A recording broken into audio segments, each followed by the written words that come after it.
Амелдяш, представлять, да, вообще такую вот, как бы, картину.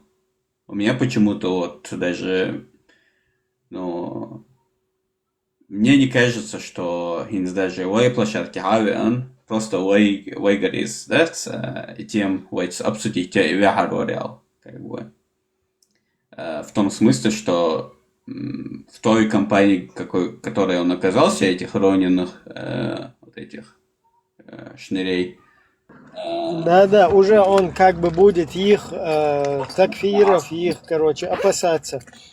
Вот у нас украинский был тоже друг, ну, был, есть Александр, я к нему раньше часто заходил на эфиры, просто сейчас из-за вот этих наших эфиров у меня не получается. И он боялся этим Рониным им какое-то время их послать, короче. Потому что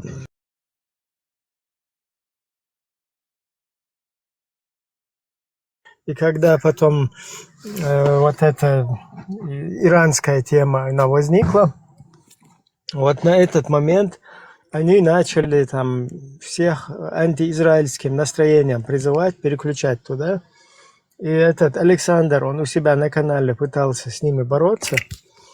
И то есть, чтобы эту тему они, чтобы эту тему они не развивали, все равно они как бы технично всех украинцев настраивали против евреев. Вот это. И Александр их гасанул там пару раз. Потом те сказали, что больше не придут всем своим вот этим лубянским джамаатам.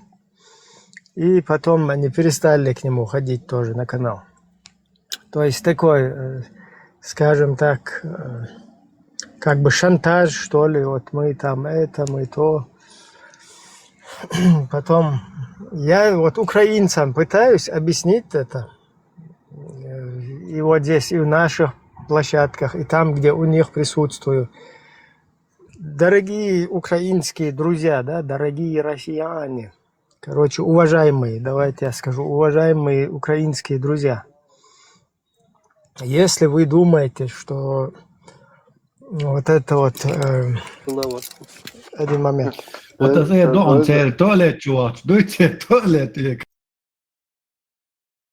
Если вы думаете, украинцы, что вот эти исламисты, они, которые там за Украину якобы топят, туда подкатились, что они вам, украинцам, искренне вот так вот относятся и искренне желают вам победы, когда подмазываются. Если вот вы думаете, что это все искренне происходит, вы просто заблуждаетесь, потому что в этой вахабне, да, в истинном исламе, не то, что там чеченцы практиковали вот эта тема, да, которая уже, ее уже нету фактически, она не существует. А вот истинный ислам, основанный на Коране и Сунне, в соответствии с ним там разрешена такие. Такие – это врать ради установления слова Аллаха. Поэтому эти люди будут вам врать. Вот как Джамбетов поступил, да, вот здесь он ходил, там каски целовал украинцам. О, вот вы наши украинцы, там туда-сюда, иншаллах, там туда. Вот такая тема. Ходил Зеленский, молодец, мы с вами украинцы, там туда-сюда. Потом в один момент он оказался в гареме у вот этих, у кадырок. Я сейчас не говорю, что эти тоже все там завтра в каком-то русском гареме окажутся. Но не в украинской лодке они точно окажутся. То есть если там у них будет интерес, например, русские им какой-то шариат позволят шариатить, да, вот эти вот все приверженцы вот этих идеологий, они и против украинцев могут точно так же, да, какую-то подлость сделать. Поэтому украинцам нужно знать просто, да, вот, с кем они, что вот эта исламистская тема, она ненадежная, как минимум.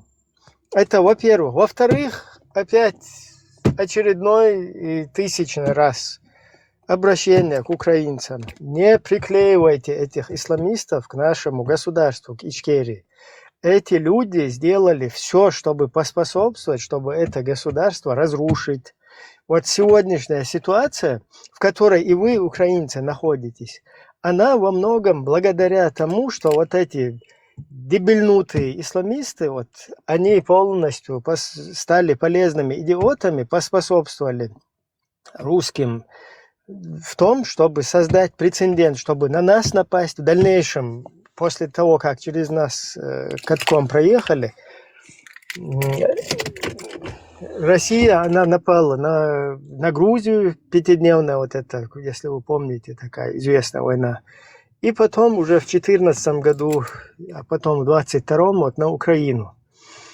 И вот этот Путин, которого вы видите, которого вы все ненавидите, там, украинцы там, и прочие, все остальные, вот этого Путина из-за вот этих ублюдков привели во власть. Почему? Потому что вот это вот, он выступил спасителем России от вот этой исламистской чумы, как бы, от этой проблемы. Не только в глазах там русни, да, вот этой, а в глазах всей мировой общественности и вас, украинцев, в том числе вам, вашему государству, вашим там многим политикам, которые там и нас, чеченцам, русских передавали, и в ваших глазах, и всех в глазах цивилизованного мира вот этого говнюка Путина, его сделали спасителем цивилизованного мира от исламистской вот этой чумы.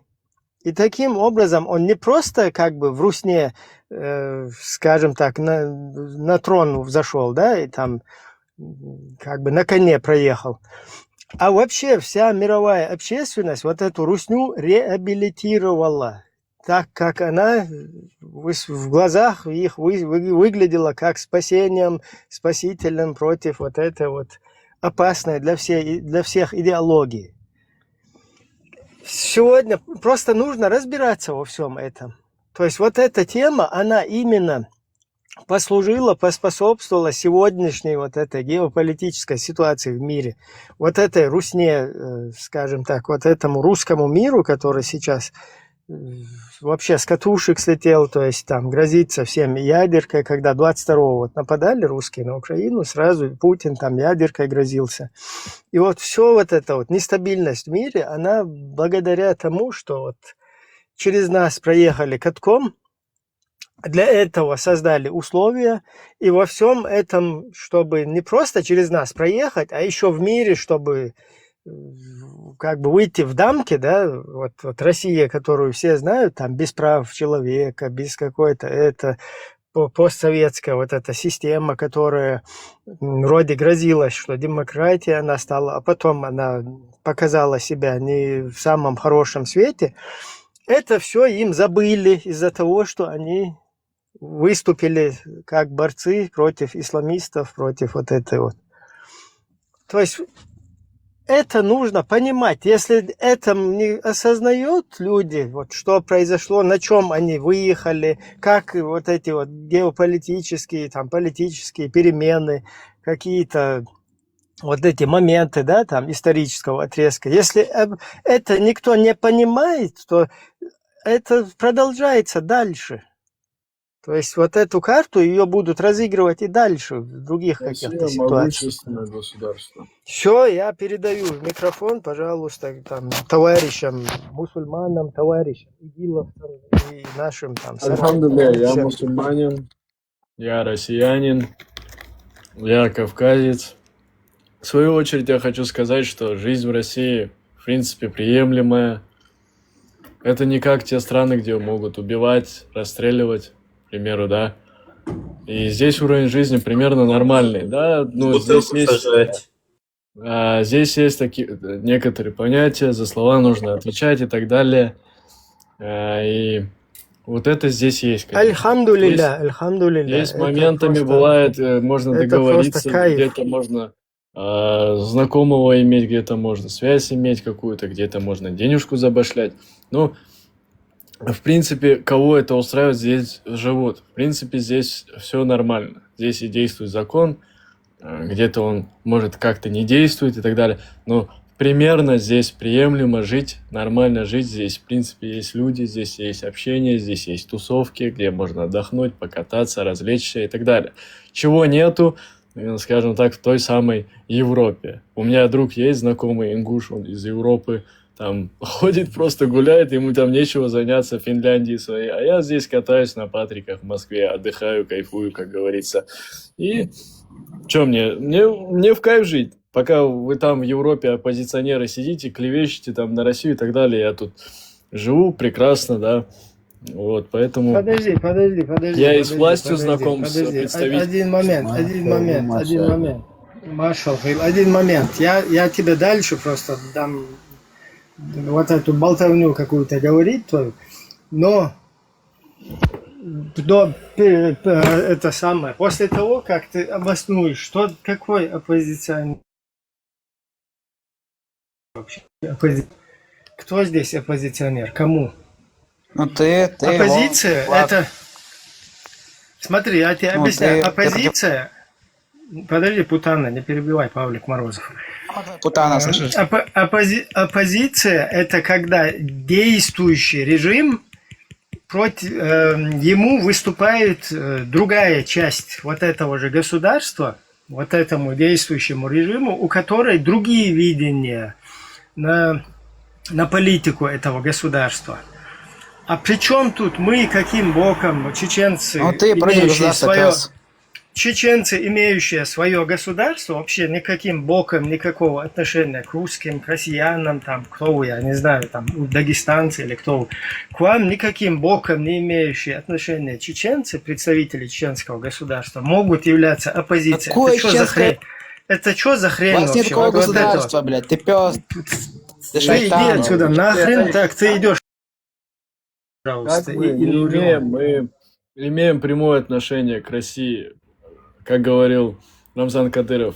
Я это Россия, Россия это я, как говорится, да. Чечня это является частью Российской Федерации. Подожди, ты вот Рамзан Кадыров там что-то говорил, ты можешь обосновать, каким образом чеченское государство Сейчас в Чечне жить является комфортнее, в Чечне дороги ровные, Да, это хорошие, без здесь разницы. всё Там тоже. он, когда Гитлер захватывал какие-то территории, там живущим тоже было комфортно жить. Это Мы не об ложь. этом. Гитлер все Мы- разрушил. Мы не об этом говорим. Сейчас имеется...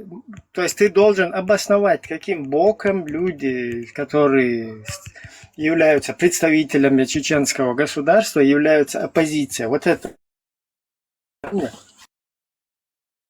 А можно уже мне сказать?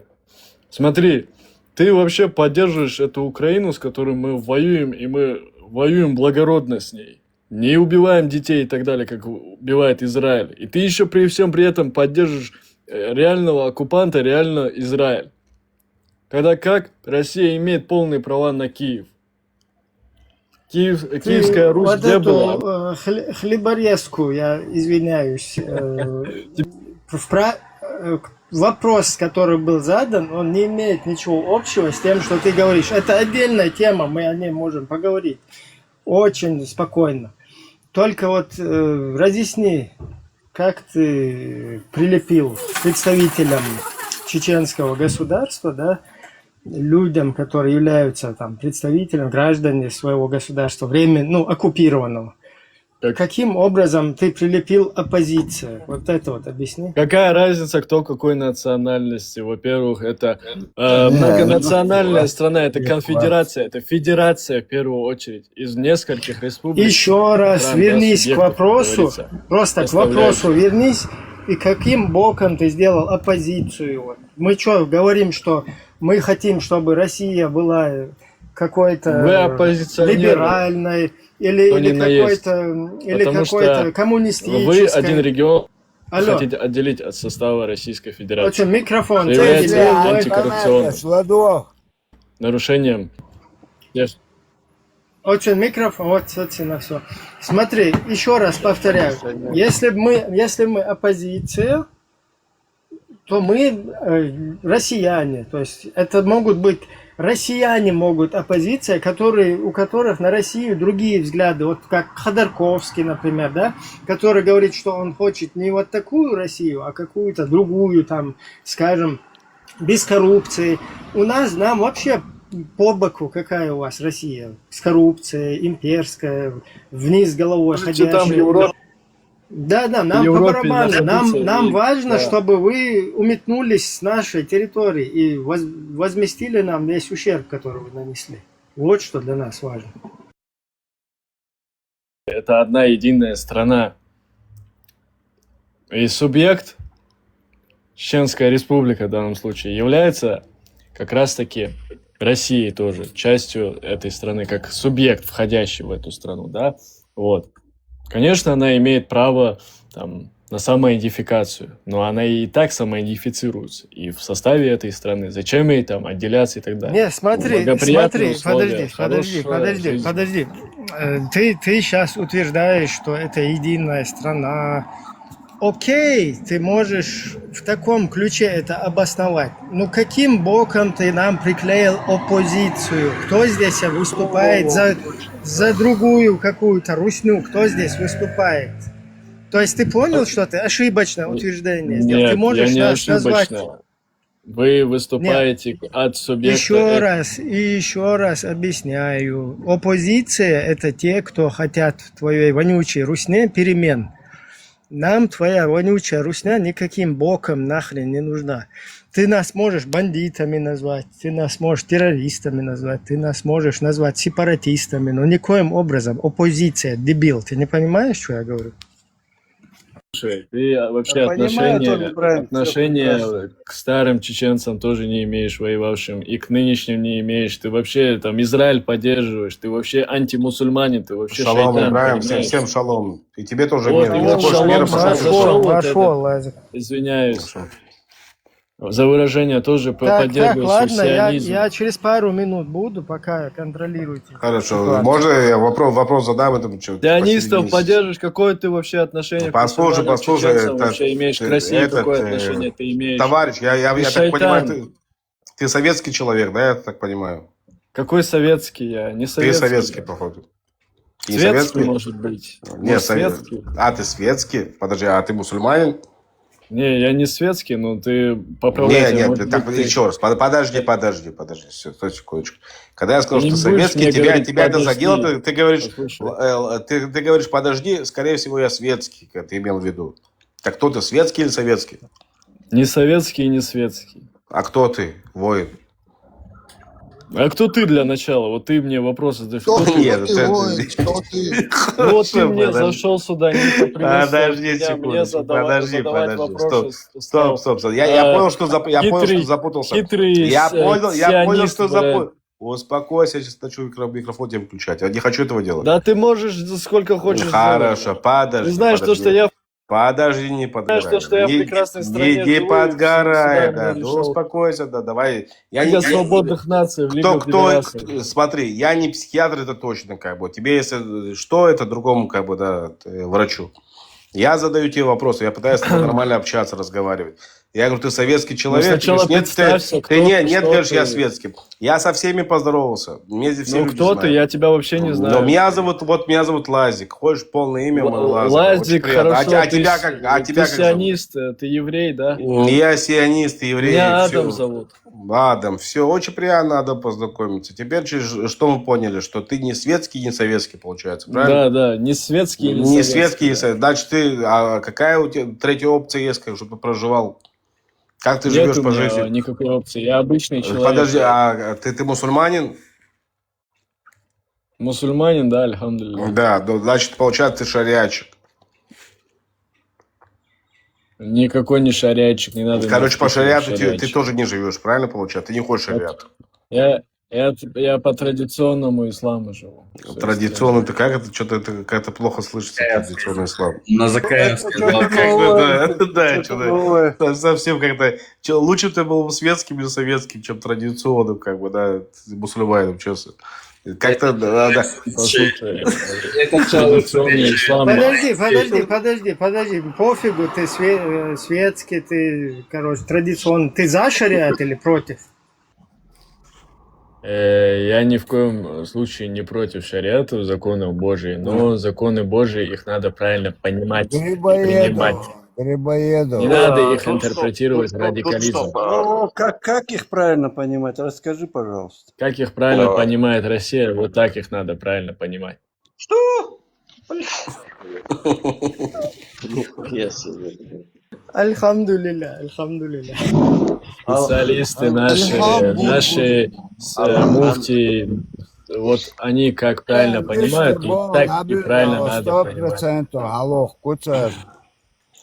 Ты, короче, получается, Адам, ты хамелеон, короче. Там, где тебе удобно, и ты видишь, откуда взять можно пользу, как бы, так будешь А проживать. я да, на свою эфире жизнь. нахожусь. Ты, мне ну, вот так нет, удобно. ты, получается, вот что, как я это понимаю, как бы, я тебе могу это обосновать, что ты элементарный хамелеон.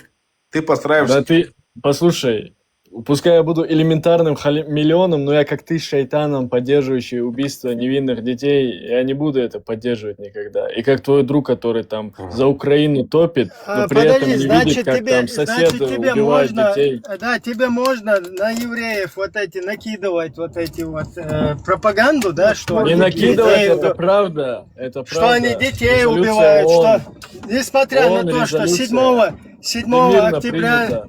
несмотря на то, что 7 октября вот эти террористы напали на Израиль, 7 октября совершили что там они вот делали? этот 40 тысяч. совершили там террористический акт, все вот это сделали против еврейского народа, тебе, значит, это можно говорить, да? Вам вот там, евреев где ты живешь. заплатили. Да, где ты там живешь, тебе на евреев накидывать можно.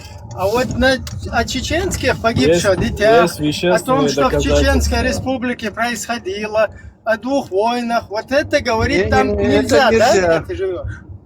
Ты Там что нельзя, сейчас да? переключаешь эти моменты? Я говорю о 2 действующих войнах, а не старых войнах, Нет, и прошедших то есть мы войнах. понимаем, да, вашу вот И эту там- вот российскую политику. То есть там, значит, вам можно, сейчас вам полный зеленый дали, чтобы евреев, короче, чморить там на них, вот это все накидывать.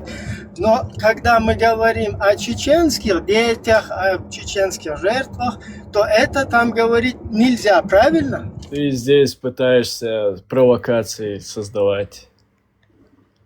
Я говорю Нет, о я действующих просто войнах. зрителю хочу показать. Я зрителю Давай хочу показать. зрителю, ты что пытаешься показать? Я хочу показать зрителю, кто стоит за вот Чё, этой Каляка умер, да, антиеврейской... ушел шахедом, 333 Да-да, кто Каляка, да? стоит за антиеврейской, антисемитской пропагандой, кто стоит за этим. Я просто показываю, что можно, что не можно там.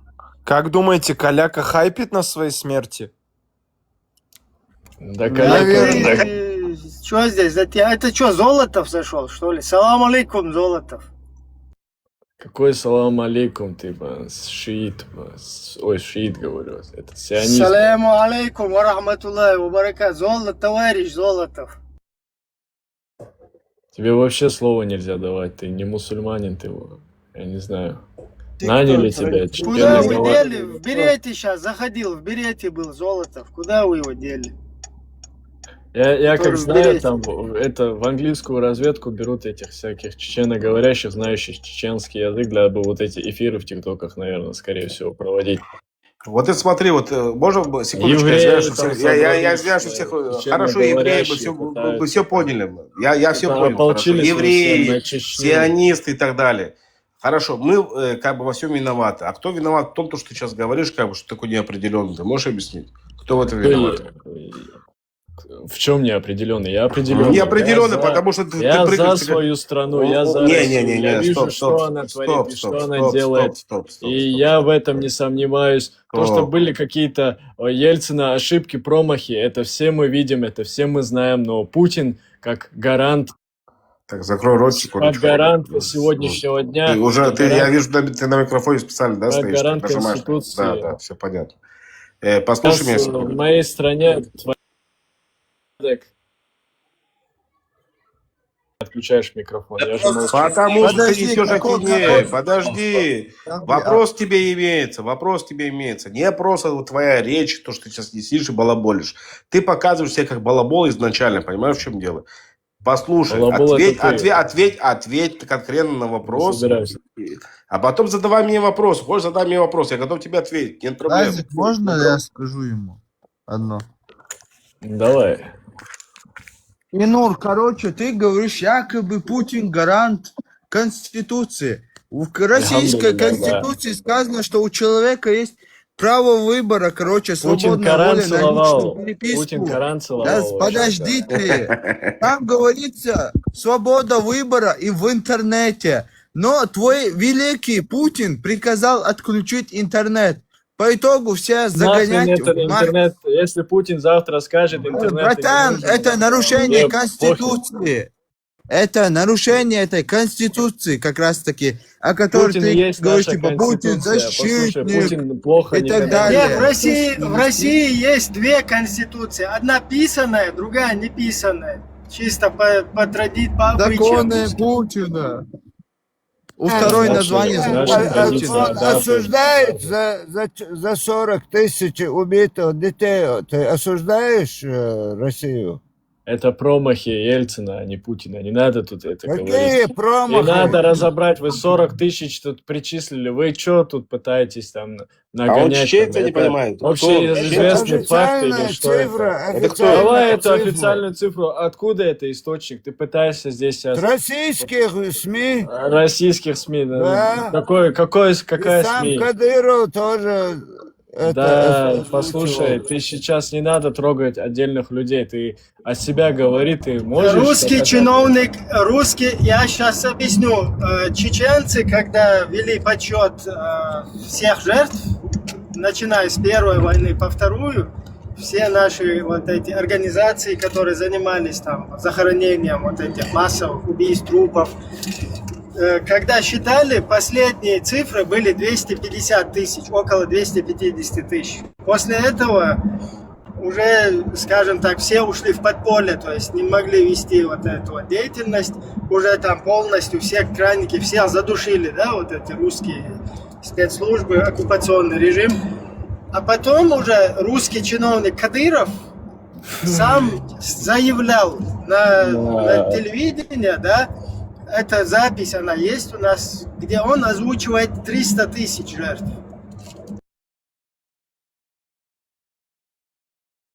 Искусственный интеллект тоже есть, можно переделать речи разных людей. Я это знаю тоже.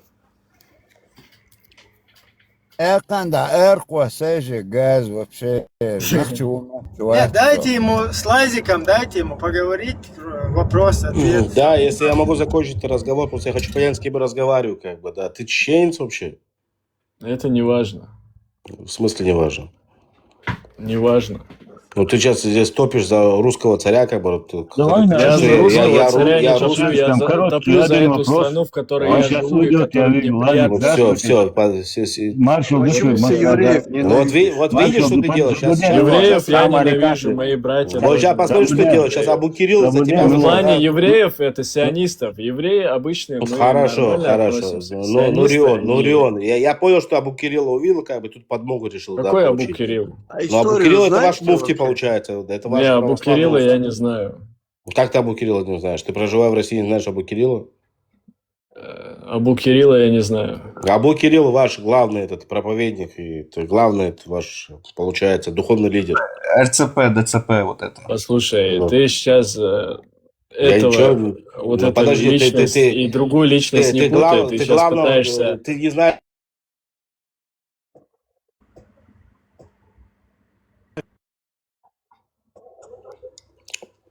Ты На не знаешь сегодняшний- главного на сегодняшний религиозного день деятеля, то, что ты Хорошей где-то страны, проживаешь. такой как Россия, для проживания нету, это факт.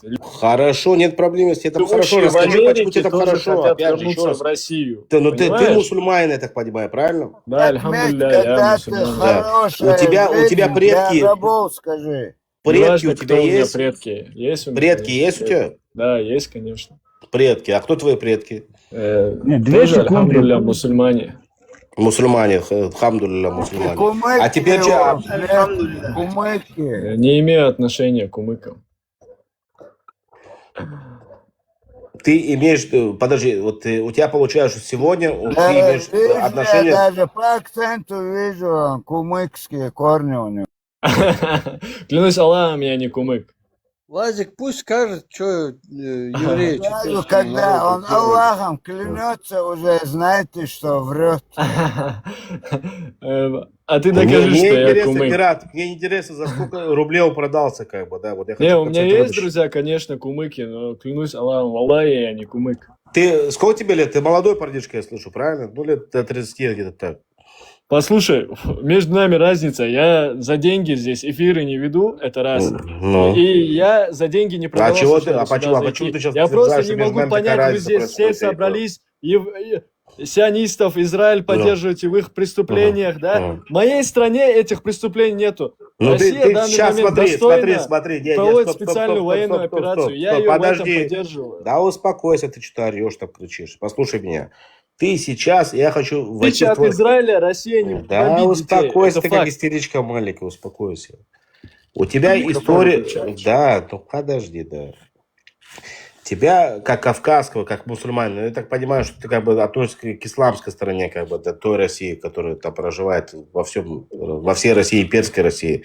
Тебя убивала Россия, русский человек тебя убивал всю твою историю. И ты тут Слушай, и ты... русский Не, человек- подожди секундочку. Не ори. Или мне тебя выкинуть, я не пойму, потом поднять. Закрой рот. Смотри. Подожди секундочку. И ты... Нет, стоп. Ты тут рассказываешь людям, что они поддерживают каких-то других людей, которые проживают в других странах, как бы по той или иной причине, там якобы, что они сионистам продались. Ты проживаешь у себя же в стране как раб, у тебя вся твоя история, что тебя тот православный Что несешь царь, вообще? тот православный царь всю твою историю убивал твоих предков, получается, и ты сидишь и за него топишь. Кому претензии больше, к тебе или к ним? К тем людям, которые смотрят на соседние какие-то страны, как бы на соседов, да? Во власти- Как у них все это в жизни происходит. Подожди, закрой рот. Не В России не только были не перебивай. А ты, проживая у себя в будке дома, в будке ты живешь, и выбегаешь оттуда, лаешь на меня или на тех людей, которые хотят быть свободными. Ты им говоришь, послушайте, вот давайте возвращайтесь в эту будку. У Как тебя бы. есть вот Да эта кнопка выключать подожди, микрофон? закрой вообще? рот, дай я Не договорю. выключаешь. Свобода слова потому где? что ты перебиваешь. Где а тебе- свобода слова? Я не буду Дед, у перебивать. тебя есть свобода слова, я же тебя слушал. То Не есть перебивай. россиянам Не нету перебивай. свободы слова, да? Видишь, я тебя не ругаю, не обзываю ничего. Успокойся. Пример подаю тебе. Ты их обвиняешь в том, что они увидели какую-то страну, которая борется с какими-то террористами. Ты им говоришь, послушайте, ребята, вы не должны бороться с террористами, ни хрена себе. Почему я здесь живу, это в рабское сознание, как бы, да и сдаюсь, как бы, тем, кто меня постоянно, как бы, мочит и херачит. А вы такие свободные. И ты приходишь с этими дебильными какими-то предъявами. В чем я не пойму? У тебя проблема, понимаешь, не у них проблема. Слушай, террористы это Они- террористы. Лазик, это его предкам к нему не относятся. Они вообще их не затрагивало. От России не страдали они всегда Они сразу были- сдались. Сразу сдались. Да, получается. они Да. всегда помогали им, поэтому не Да надо его ладно. винить. Моего прадедушку предки переселили в абсолютно. Казахстан. О, Да, послушай, не говори. послушай, что говорит, послушай. Он сейчас у тебя расскажет, какого предатель, послушай. Сейчас у тебя расскажет, какого предатель. Вот он спалился. Давай, а теперь что говорит, продолжай, какой ты предатель. Да. дайте Давай, один давай, вот короткий. А я Буданов, герой УЯ. Причем здесь Будан? А теперь рассказывай, какой ты мог. Буданов, подождите сейчас. Все. Буданов военный преступник. Буданов, Ельцин Волчханавацер, Путин Волчханаварон. Буданов, возьмем. Вот. Здравствуйте. Слился нахрен, слился. Дай ответ, где он делся? Дай. Он слился. Это сразу. Золотого, поднимите Золотого. В крапу берите. Другого, второго, давайте второго. Говорил, вот, для чеченцы, вот это он был, кто говорил здесь, чеченоговорящие. Это он здесь?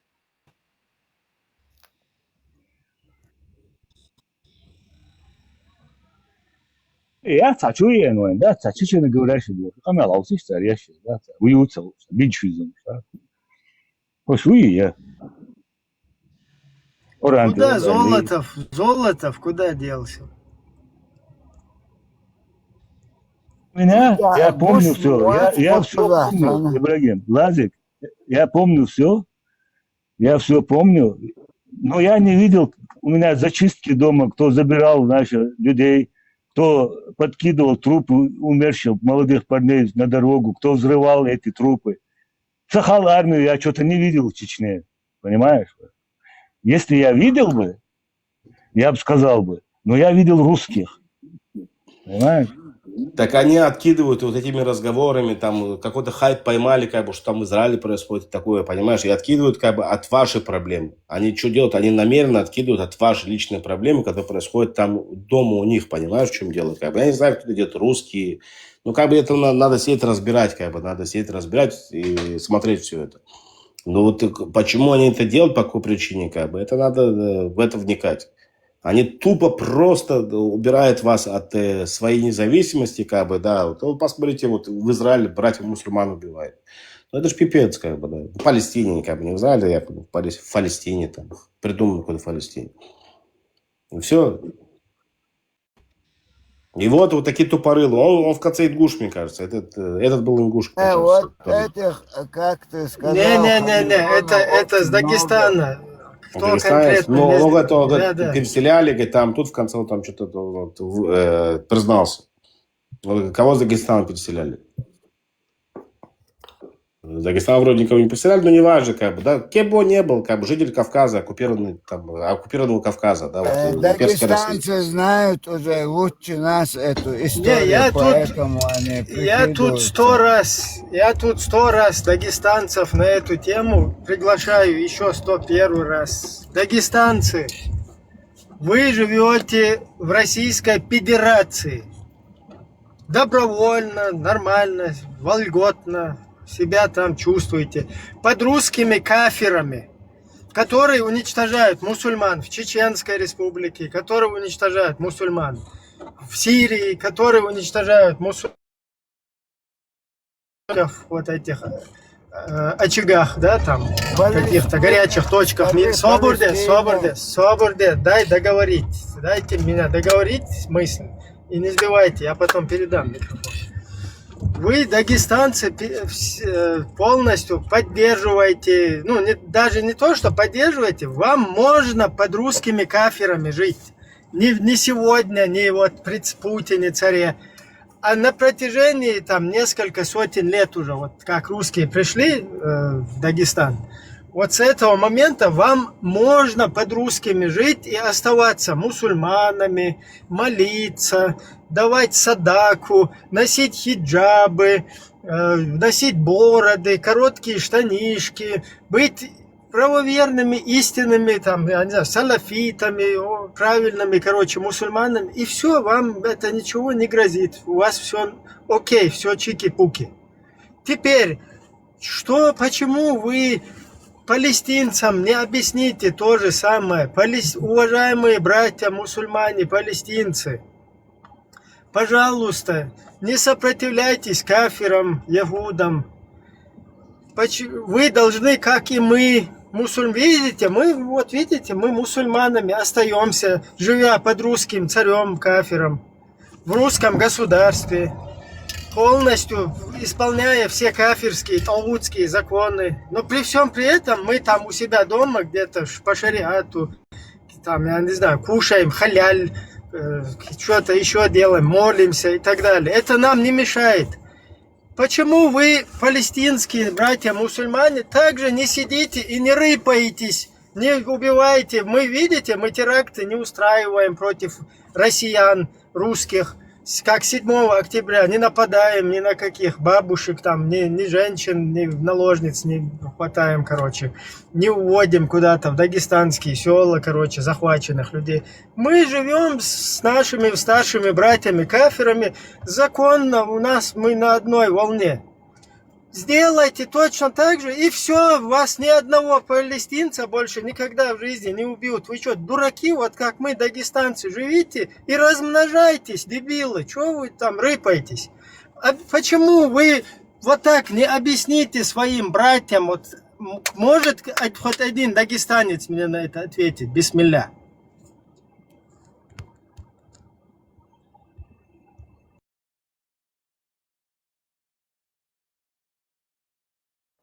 тем более еще больше даже они спонсируют там и все там электричество бесплатное.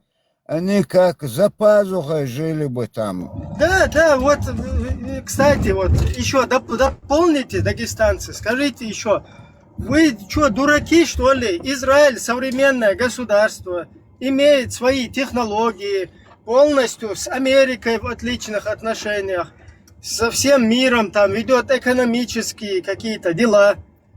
Мы и то в Мухосранске здесь живем, даже когда у нас наводнение, блин, нам выходит какой-то Шевченко и говорит, что вы тут ходите все там с мышцами накачанными, идите своих олигархов дагестанских нагните. Представитель государства вместо того, чтобы компенсировать вот этот весь ущерб в государстве, где мы, дагестанцы, живем, нам чиновники говорят, идите, короче, по-бандитски, там, олигархах каких-то, там, как бы их вынуть, там, задавите, короче, им скажите, чтобы они вам, короче, бабки там давали. И то, будучи вот такими, мы живем в Мухосранске, бисмилля, под кафиром, и нам все чики-пуки, а у вас там нормальная, современная Израиль, блин, это вообще кайф. Мы бы, дагестанцы бы в этом Израиле, чтобы он нас к себе присоединил, мы бы, короче, на все что угодно пошли бы. Мы и то вот в этом Мухосранске долбаном здесь нормально, короче, ужились с этим кефирами там. Они мусульман по всему миру мочат. Наших соседей, чеченцев, 300 тысяч замочили. Мы это все проглотили, живем, нам нормально, вольготно и все. Даже в спины там некоторым мусульманам сами стреляли. Сами исламское государство хотели провозгласить, потом пошли, русские винтовки взяли и в спины стреляли своим братьям. И ничего, остаемся мусульманинами и живем здесь по кайфу. И вы тоже, палестинцы, дураки, берите с нас пример. Вот так. Почему вы вот так не объясняете? Ибраим, туда бы вообще надо было отправить дагестанцев побольше для повышения квалификации палестинцев, как они наоборот помогали бы Израилю, чтобы их внедрить туда как лучше, получше. Туда отправить их надо. Не туда Африку колодцы копать, а вот туда. Вот уксус. Быстро бы договор завершили бы с Израилем, и все нормально было бы. Уксус мне пишет. Уксус, представьте, уксус, эссенция, разбавлена там с водой, уксус получился. Уксус мне пишет, что когда ты молчишь, ты более умнее выглядишь. Машаллах. Давай, уксус, зайди и объясни, что я не так сказал. Я просто в мой мозг дайте, чтобы нормально это, чтобы я не как вы задом думал или каким-то другим органом. А мозгом я хочу это все впитать в себя. Как у вас получается, у дагестанцев, жить под русскими кафирами, которые мочат ваших братьев мусульман прямо у вас под носом 3-4 века, и жить там под ними, и оставаться мусульманами, и все у вас чики-пуки. А палестинцам воевают, Палестина, субхан, смотрите, короче. Вы наоборот должны этим арабам сказать: эй, ты чего там? Посмотри, как мы здесь живем. Мы под русским, и то в Мухосранске мы, брат. Мы, если бы в Израиле были, мы бы вообще бы давно яуры сделали бы. Почему вы там с ума сошли, что ли? Вот так, это что происходит, я просто не пойму. Шизофрения какая-то. Ибраим, они быстро заняли бы дома палестинцев, потом уже помогали бы Израилю, и никаких проблем не было бы. Надо их туда переселить как-то. Они любят занимать чужие дома.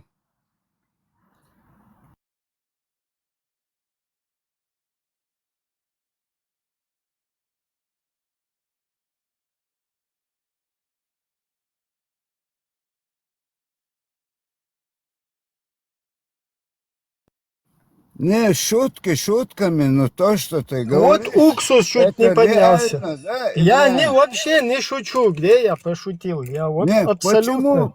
почему нельзя им вот так же жить с Израилем мирно, как им с Россией? Что мешает? Почему они там, им можно, а другим почему нельзя? Какое это братство? Вообще я не пойму. Своим братьям, мусульманам, сами же за это 300-400 лет они живут с ними. Это же можно объяснить.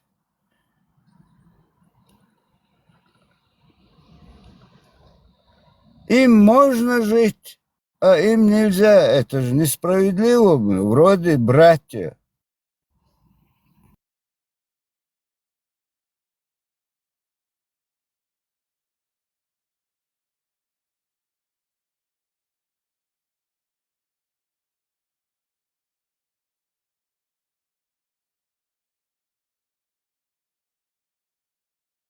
И еще вот это вышел, да, Ибрагим, а цыган Израиля ашва нахчебу цыга целый юрте лаха шей традиция ишт ашбу бах цыга междик не на со харцевела рамзан стин междик до цыг. Ах кунт ош атана резбоч ах цана люшбеш сагы вайбеш. Вежри цыга ашхэлч ош ишт во ашхэлч цыгара. Хаца хунца бош, хаца башк биеш бетерош.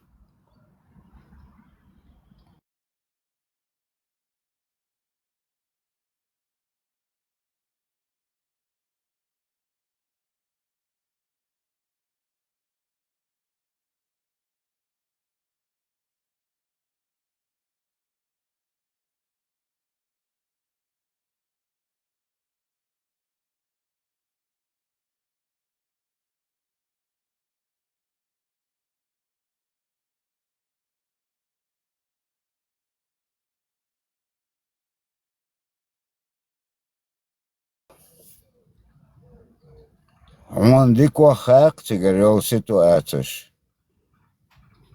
Цену ашунца даже чуах моqada сдух метик шокой. Садичи магаано цыгарвала.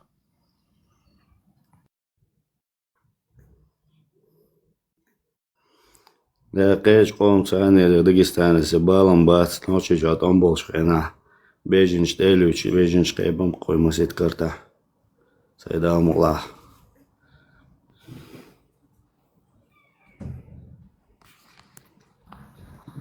Хилед сюлишм цакайбнанош. Хигута по знакомству они цажимхум хилхигду. Хэ ашт имяллаца хэ цахум мадачу вай цамаду вай мадачу лючдеш.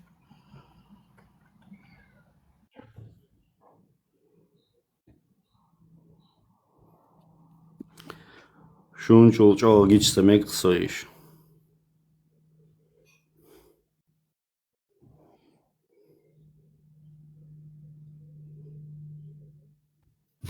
ويسن ستوش عين تاع ادم دا تسون خوش ويشتاق غيوقع داركش دوتيقا ويعد سديتق سيرنا خسخيتق تان وين تعوهم خيرج اما دوي ويبوهوك ويتير كيرت غيرش دات وين حمقي حي شيدك دوي شيش اتاك بوخش دوناس وين حمقي باخوي شي تيردك دوي وي مدى تاك دعوخش ويدك تانت ادي الغيرش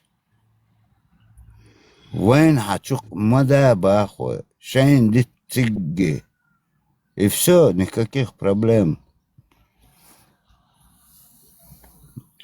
طبعا وي اشتغل قيج ميت احي صدوق تاني بوش وي уже пользоваться даже хаёх штук нах бу Так, друзья, давайте у нас тут гости. Мы побольше такой захват публики будем делать. И на трофейный язык перейдем. Вот то, что я сейчас чуть раньше говорил, да, вот почему дагестанцы не хотят, чтобы палестинцы, ну или арабы, кто они там, жили хорошо. Как мы, чтобы жили? Эй, ты чё? Вот так, как мы, почему не живете? Когда я это обращение вот делал дагестанцам, оно еще в силе, можете зайти сюда и объяснить, почему вы не хотите, чтобы ваши братья арабы жили хорошо в Израиле, как живете вы. Этот вопрос, он открыт. Но туда входят и чеченцы, которые говорят, что мы должны быть в одном месте Российской Федерации, не рыпаться и там сидеть. Все вы, да, как будто говорит, да. Вы все, которые говорите, что чеченцы тоже должны сидеть под русским сапогом и не рыпаться, этот вопрос к вам тоже открыт. Да, почему? Вы точно так же, как и вот эти подрусские россияне, да, чтобы грубо не называть, точно так же вы, которые говорите, что чеченцы должны быть россиянинами, вам тоже этот вопрос относится. Я сейчас тут какие-то межнациональные, там, антидагестанскую какую-то тему, это не в этом речь вообще. Речь в том, что что у вас в мозгу там творится, люди, почему вы не хотите, чтобы арабы, как и вы, под кафирами жили, растили своих детей и жили не как вы даже в Мухосранске, а в современном государстве, в котором есть все условия европейского западного типа. Эй, человек, ты сам где живешь? Да я почему? Я вот здесь в Австрии, в Вене живу. Почему спрашиваешь? Почему? Почему мы? Агост. А без разницы, я у тебя тоже так спрашиваю. Фирму баян 10. Австрия И хайдах да лекция даешь нормально, вис цахилла. А сагму се Дагестана се нохчуох ка сону алушо. А сага ишт богмо ахсок. Хуйга бахкас хонагасан чеченцы под русскими должны жить плохо. Свободнее. А под русскими объешь шуба нохчи. А се он бохог. وحوق قديش غمل мадатис, хайнс ладушо. Но под русскими аж был нохчебуй, которые говорят, что чеченцы должны молчать и жить под русскими.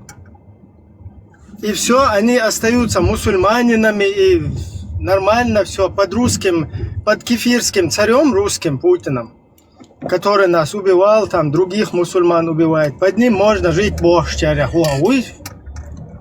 Он мол нохче что Дагестане олшказандан.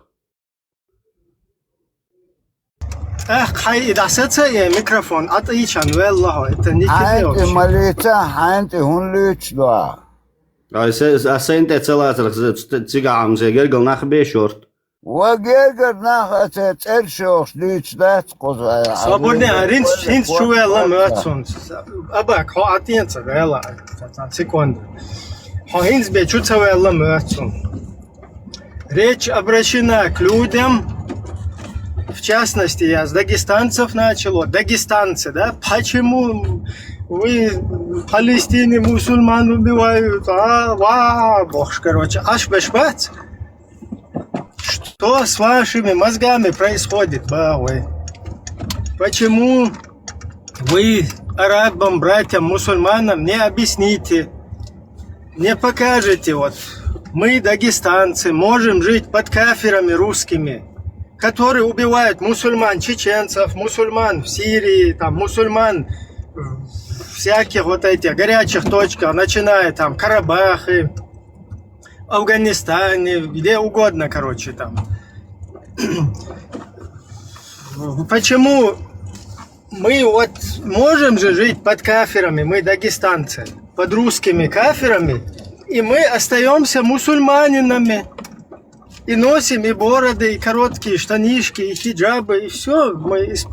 Мы как бы практикующие свою религию мусульмане.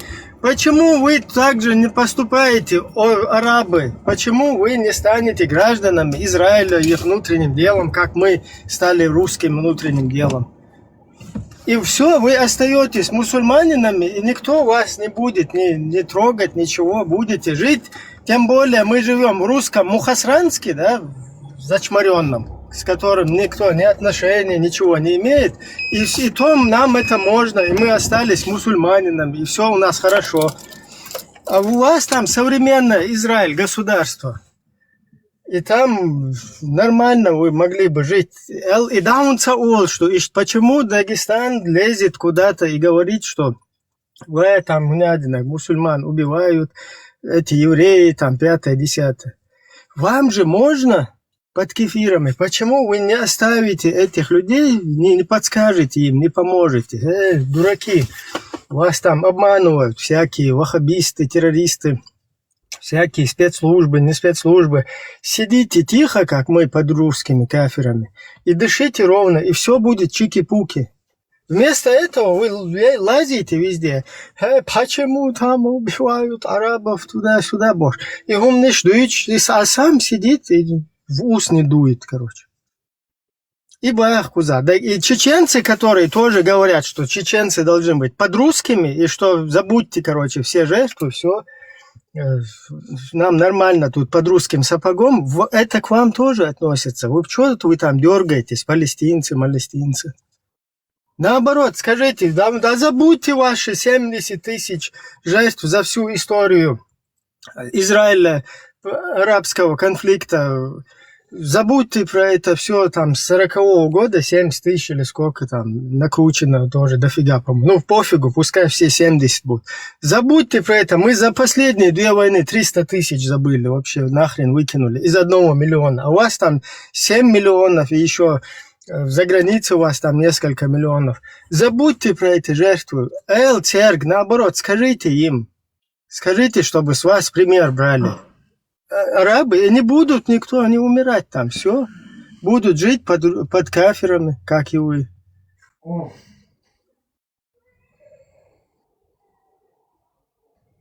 Это моя папа сегодня. Это моя любовь. Вопрос остался открытым. Если есть желающие, кто хочет на него ответить, подискутировать, микрофоны вам в руки, флаг вам в руки, пожалуйста.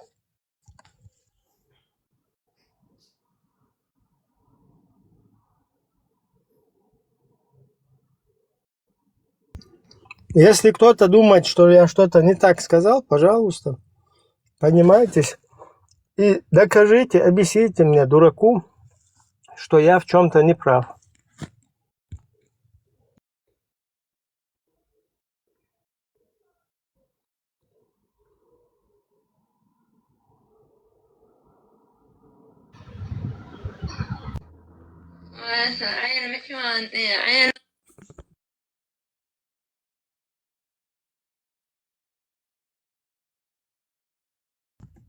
Так, Мичуагар из Дагестана ошел ночью.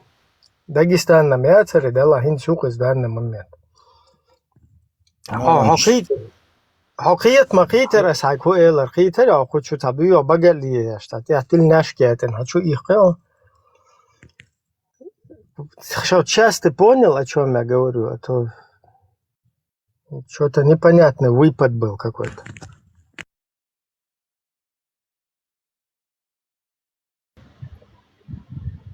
Али Баба хочет говорить. Что-то...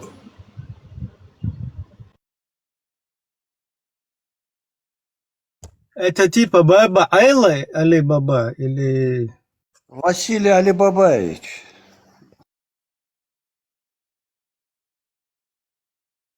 Микрофон зачем закрываете? Приветствуем, Машул, добро пожаловать всем свободным. Машул, Никто не закрывает. Машул, слушай, ваш Машул, пошел, я яхши, вашул, я их не всех я ебал. Понятно? Подожди, Микрофон не- Жамшут, почему ты так говоришь? Фофан поставим сейчас тебе, вылетишь отсюда. Фофан тебе давно не ставили. Пес смердячий, бля. Если тебе Машу не надо, Машу не надо, свободелаться. Если ты не хочешь Машу, свободу, тогда вот смотри, я вот так нажимаю и пошел нахрен отсюда. Я хотя тебе свободы желал, свободного микрофона тебе дал, а ты говоришь, что ты в одно место послал свободу. Поэтому пошел тогда к своему русскому миру, или где ты там, в свой Мухосранск, где нету свободы слова.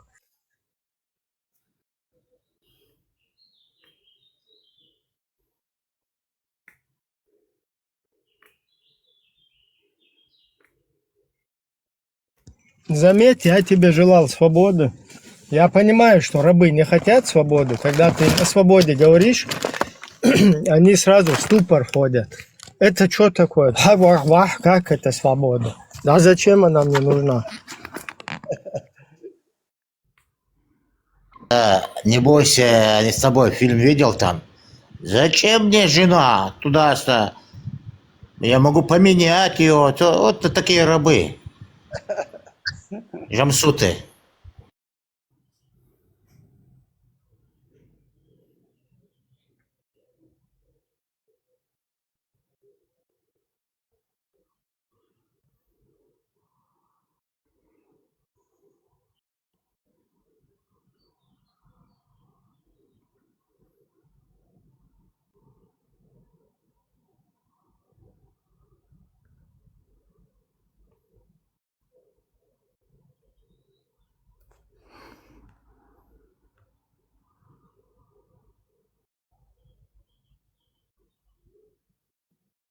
Ты как Ибрахим на 72% мусульманин.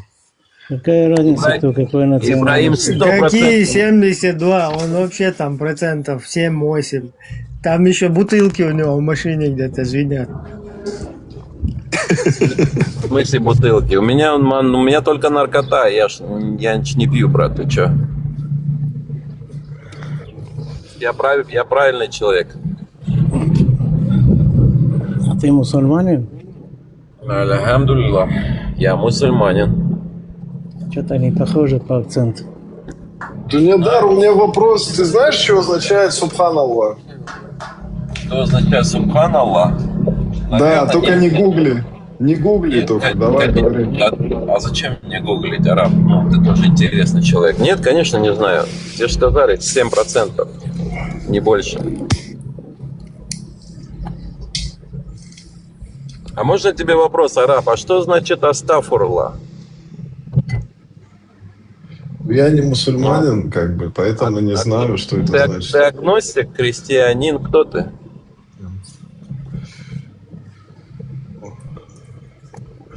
Я не мусульманин. Видишь, как интересно получается разговор. Хочешь поговорить с мусульманином, а сам не знаешь кто, или сам боишься сказать кто? Интересно получается, араб, очень интересно. Знаешь, это самое, что заметил? Не, почему я подожди, Дунедар, я не у тебя интересовался, я у болгарца поинтересовался, потому что он из моего народа, как бы, поэтому я у него спросил. Ты болгарец. Спасибо. Болгарцы красивый народ, мне нравится болгары. Болгары хороший народ. Из Кабардино-Балкарии? Не, я с Карачаево-Черкесии. О, сосед. Да. Талум сосед? Да, а ты почему ушел, брат, с ислама вообще? Я? Да. Я женат на еврейке.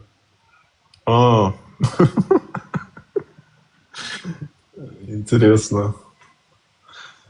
Почему интересно? У меня не существует национальности. Для меня существуют хорошие и нехорошие люди. Не, ну правильно, просто интересно говорю. Правильная, Ну, как ладно. бы, позиция. В жизни все Ничего бывает. не имею против. В жизни все бывает. А ты сам вообще с Кабардино-Балкарии? Да, с города Нальчика. И живешь там, да?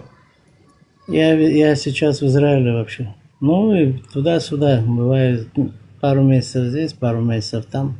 У меня и там, и тут дом.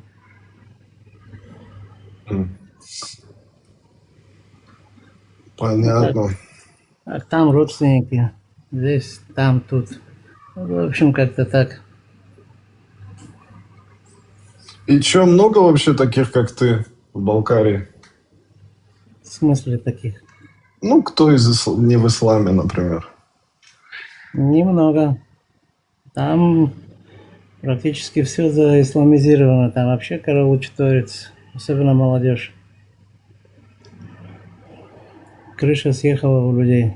Вот эта арабская тема вся непонятная. К чему ведет народ, вообще непонятно, что творится.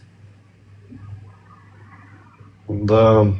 Вот чеченец красиво сказал, мне очень понравилось, молодец. Каждый должен соблюдать свои религии чисто, а не исламизироваться, и не быть каким-то шахедом или еще что-то ради кого-то, ради какой-то пластилины. Да. Я их за мусульман не считаю. Вот те, которые становятся шахеды, бахеды. Вот как... У них, понимаешь, здесь система же понятная, у них промыты мозги. Такие большие исламские страны проплачивают это все. Задача какая у ислама? Захватить весь мир, вот и все. Захватить и руководить, управлять.